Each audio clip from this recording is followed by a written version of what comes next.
All right, guys. So I wanted to do a case study that was a little bit, I guess, risque is what we'll call it. It's a little bit risque to talk about, but I thought it would be fun to actually talk about.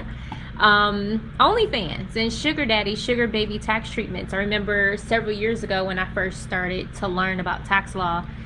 On my way to becoming an EA, I read of a tax court case that we're actually going to go over today, and I just thought it was fascinating. I was like, oh man, I didn't, you just don't realize how far the IRS tax code goes and their reach, right? So we're going to talk about that today for you guys. All right, so let's go over our first tax court opinion, okay? So our first tax court opinion is medical deduction for prostitutes. Okay. Sidebar, if you're around any children, make sure you put your headphones on, make sure you are somewhere decent, okay, for the kiddies, okay? Hey, Fendi. All right, so today's tax court opinion, one of the tax court opinions that we're going to go over is medical deduction for prostitutes, right? The U.S. Tax Court ruled Monday that Brooklyn, New York tax lawyer William G. Halby, 78 years old, had no legal basis to deduct prostitutes and pornography as medical expenses on his federal tax returns. Judge Joseph Robert Goke upheld the Internal Revenue Service's determination that Halby owed $21,000 in back taxes plus a $4,000 inaccuracy-related penalty for his disallowed write-off of $120,000 of what the court delicately and in quotations called service providers. Okay, so we have this 78-year-old, he's actually a tax lawyer, right? So it's always fascinating, when you learn more about the law, the more you try to push the law, right? So he was a lawyer for 40 plus years, a tax lawyer. And so he tried to push the law, right? He tried to bend the law to his favor by deducting these prostitutes that he was paying for, okay? That the courts decided to call service providers.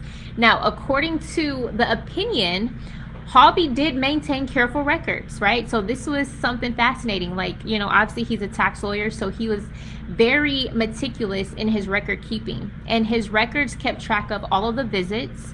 He kept track of dates, names, and amounts, although there's no mention in the opinion that the prostitutes provided receipts, right? So Halby, this 78-year-old tax lawyer, he was very meticulous, right? Every time he went to this service provider, he documented it, right? He documented the time, the date, how much he paid, right?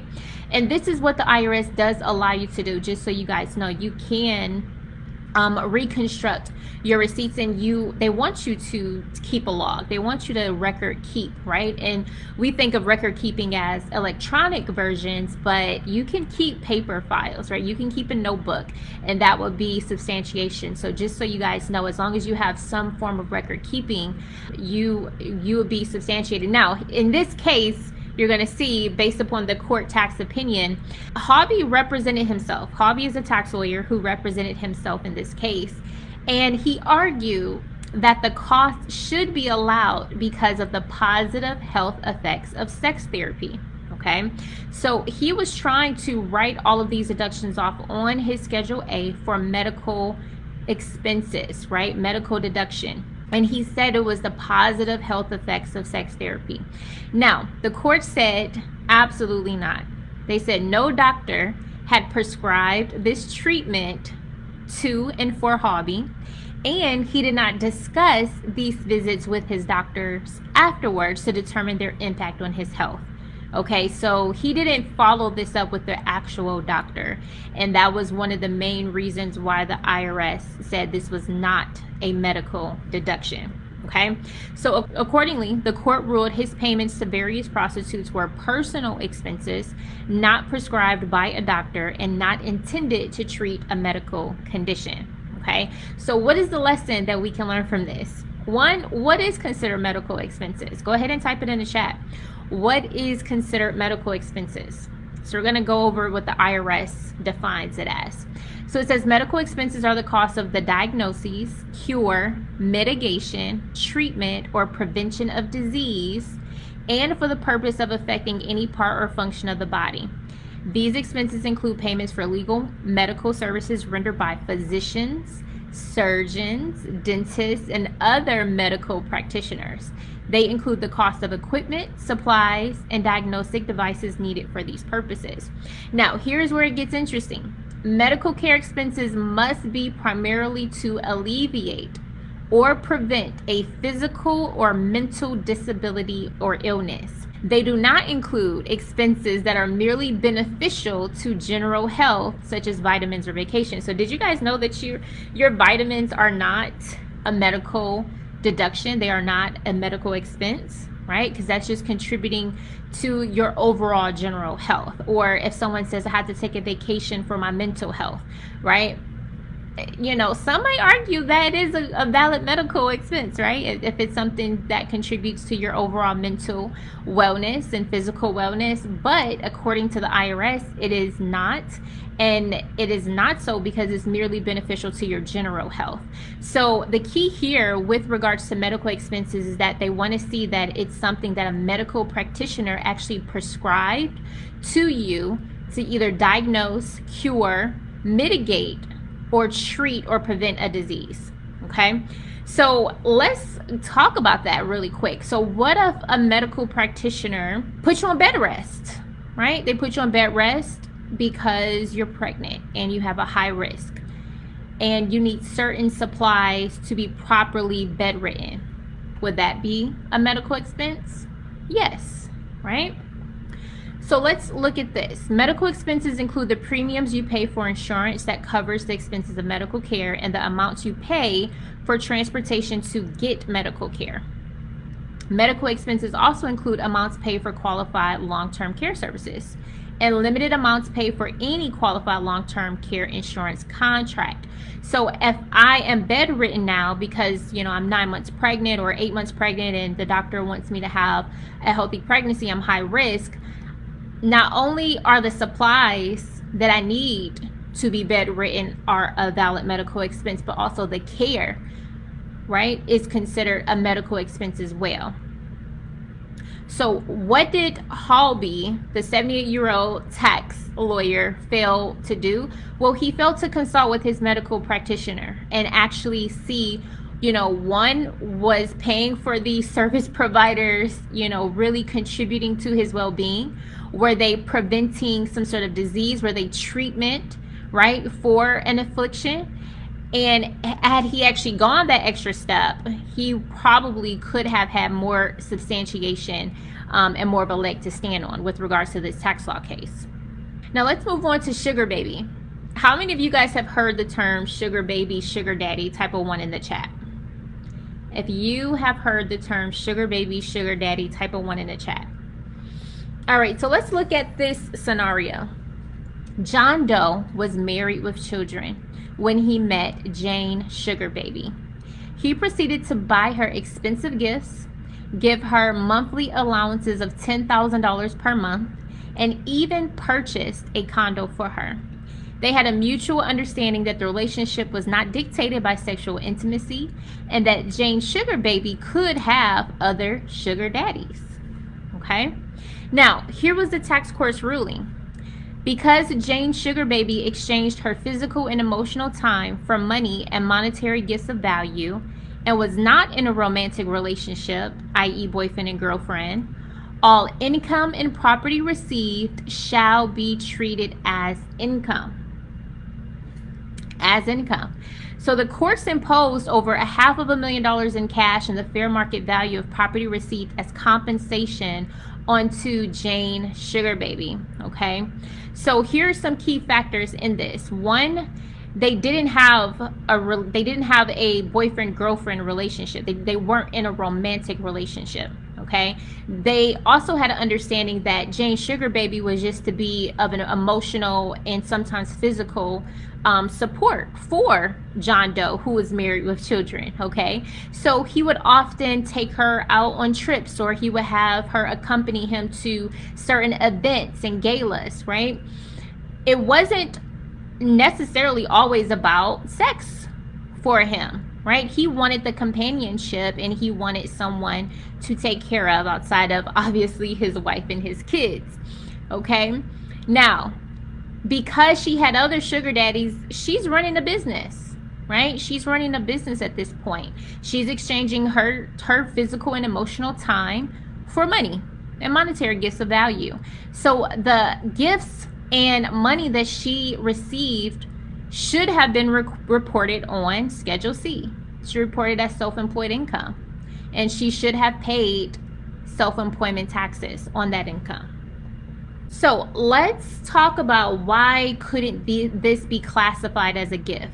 Does anyone know why the IRS did not classify these as gifts? Because they argued that. They were like, no, these were just gifts that he gave to me. Therefore, it's non-taxable income to me, right? Why wouldn't these be classified as gifts? Does anyone know? So here's what you need to know. There's something called substance over form doctrine, okay? Let me type a 2 in the chat if you've actually ever heard of this IRS doctrine. It's called substance over form doctrine. And what substance over form doctrine means is that the IRS can ignore an arrangement's legal form and examine the actual substance, okay? So they can ignore the legal form and examine the actual substance. So when the IRS examined this actual substance, or the substance of their relationship, the substance of their relationship was that this was a business deal. This sugar baby was exchanging her emotional and physical time for money, for value. And the reason why it wasn't illegal, because prostitution is definitely illegal in many states. The reason why this wasn't illegal is because sugar baby and sugar daddy is not predicated on a sexual relationship. You can be a sugar baby without sex.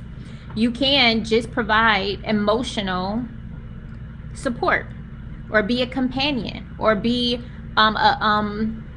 someone that they take somewhere. Like I said, this John Doe took her to galas and events and things like that to accompany him. But the IRS says because this was not a gift, that this man actually received something in exchange, that it was not considered a gift. And due to the substance over form doctrine, the IRS, no matter if you have a written contract with somebody, if they see that whatever legal agreement that you have with that person was to elude paying taxes, they can override that and they can say, no, that was not merely just a gift. This was a business arrangement. Okay, so it's called substance over form doctrine.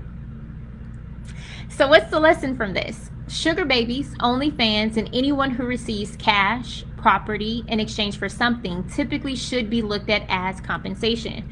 Now, a true gift is where you are giving something and not expecting, or you hadn't received anything in exchange for that.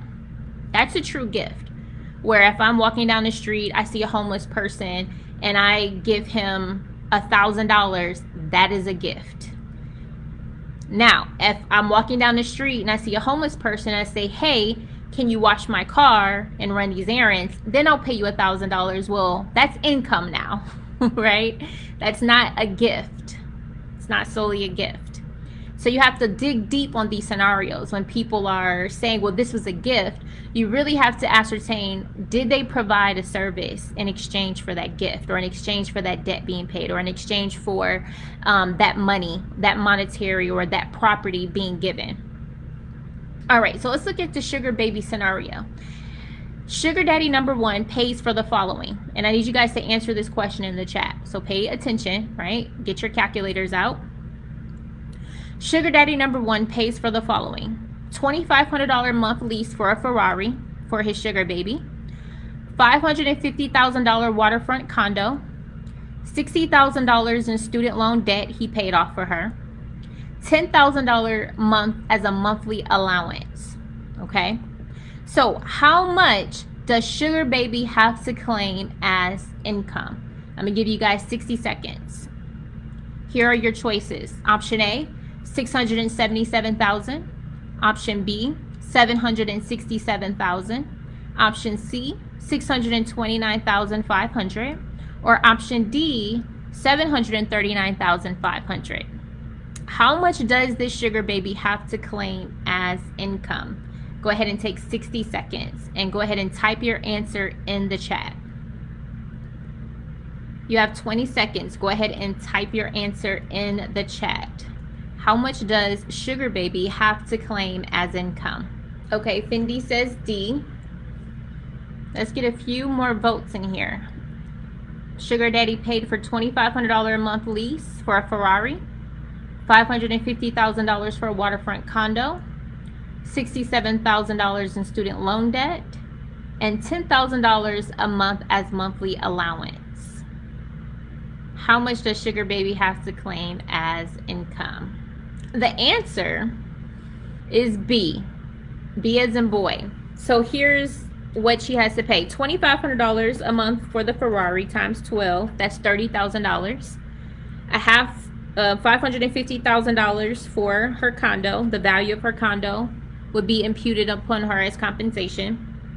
$67,000 for her student loan debt. And then $10,000 a month.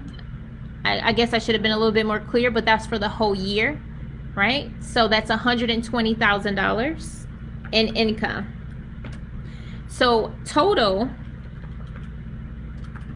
we add 30,000 to 550 plus 67 plus 120. That's $767,000, right? We did 12 months of the $10,000 monthly allowance, and then we did 12 months of the $2,500 lease for the Ferrari. Now, the reason why the student loan debt, now, qualified tuition is one of the gifts that the IRS does allow, but this is student loan debt, and it was in exchange for her physical and emotional time. So it wouldn't be considered a gift. So all of this income would be taxable to the sugar baby at $767,000.